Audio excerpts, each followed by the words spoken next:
Yep. We are trapped. But why would they trap us? One moment. Sorry about that. Things happened. But I'm back. And what's going to happen now? Well, I'm still here. Yeah. Exciting conclusion. A little dull. Can something go on? Time's passing.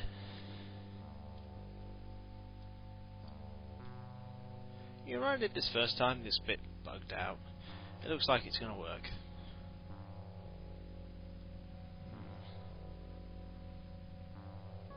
There's no one here. Yep, I'm all by myself. Yep, no one at all. No one to help me. Absolutely no one. No one.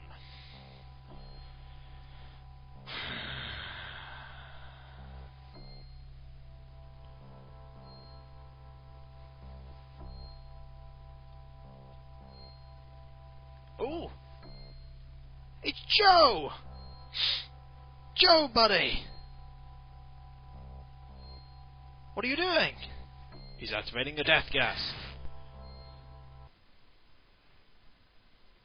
Oh, the door, and Tom finds old friend Joe coming. Joe! Finally a friendly soul. What's going on? Why are you being held like a criminal? Stop. Quiet down, man. First, it's great that you're still alive. We have pretty much written you and Hofstad off. Sorry, old man. I'm happy to see you too. That's good. I don't know how much time we have. You might have noticed that I opened the door with a doctored card. I already guessed that your visit here was unofficial. Just tell me what happened. I can't right now. First you tell me. Everything. Short and sweet. Short and sweet? Man, you've no idea. Tom describes his unbelievable experiences as compactly as possible. He reports on the Iskai and humans, his adventures on a world swarming with life. Joe becomes more and more astonished. Wow. I have to digest this sitting down. If I hadn't known you for so long, I'd actually believe that you were a little nuts. All of that's actually happened? You know I couldn't have made all that up. Hofstad can confirm everything for you if he had not remained with the Gigantos. Yes, that would help explain it. But that this world is... Now it's your turn, my friend. What happened here? Everything's going as normal, and that's exactly the problem. You aren't going to tell me that nobody here has noticed that something is wrong with this planet? Think a minute. If you had landed on Earth in the middle of the Gobi Desert, and had seen nothing more of this planet, what would you think then? The landing site was chosen cleverly, that's for sure. It only leaves the conclusion that AI and Captain Brandt gave false data to the crew. Obviously. But aside from that, several things have happened. The fact that the atmosphere is more breathable than we believed before is hard to ignore. In addition, during the first mining, we ran into awfully strange and tough beasts. Such highly developed forms of life could hardly be present on an almost lifeless planet. And no one became suspicious. Well, creatures were repulsed by the security forces. Getting there was a completely crazy series of inexplicable crashes and accidents. It kept us so busy that we hardly had time to sleep, let alone think. Captain opted for the brute force method. It cost us a lot of ammunition and material. But with all the armor aboard us, we simply glided over all the problems. Slowly, all the incidents subsided. The bonuses were doubled, and many on board just looked the other way. No one else had the opportunity to learn anything about this world. After all, you know it's forbidden to leave the installation area. It all fits together perfectly. It's now very clear why they've put me in cold storage. I was too naive. However, I would never have suspected DDT would use such drastic methods. Somehow someone will find out. Maybe, maybe not. Of course, the death of Inspector Beagle now appears in a new light.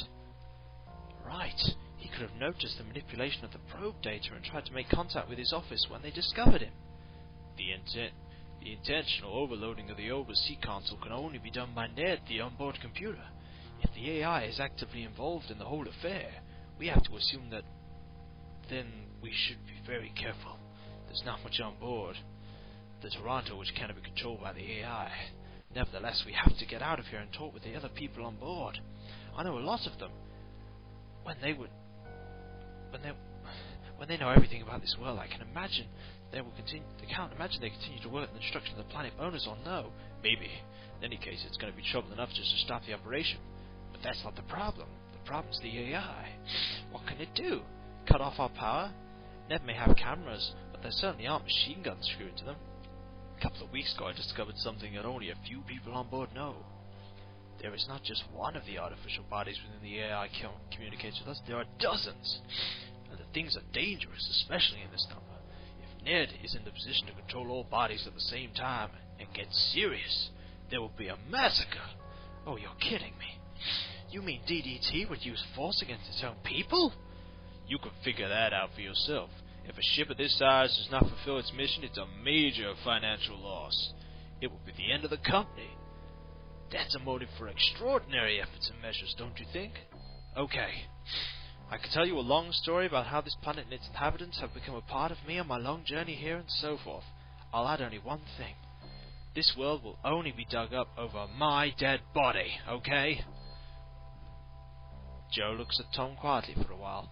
After pausing to think, he says,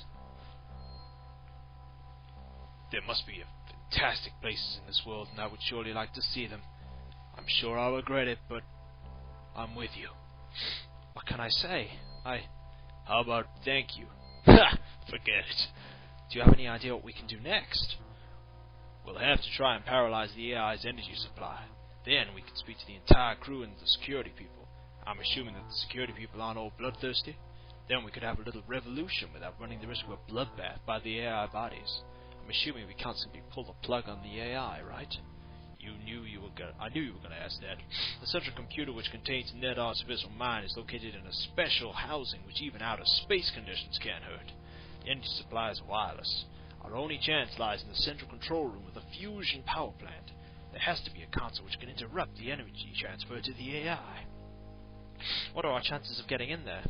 Normally not so good. However, two things can help us.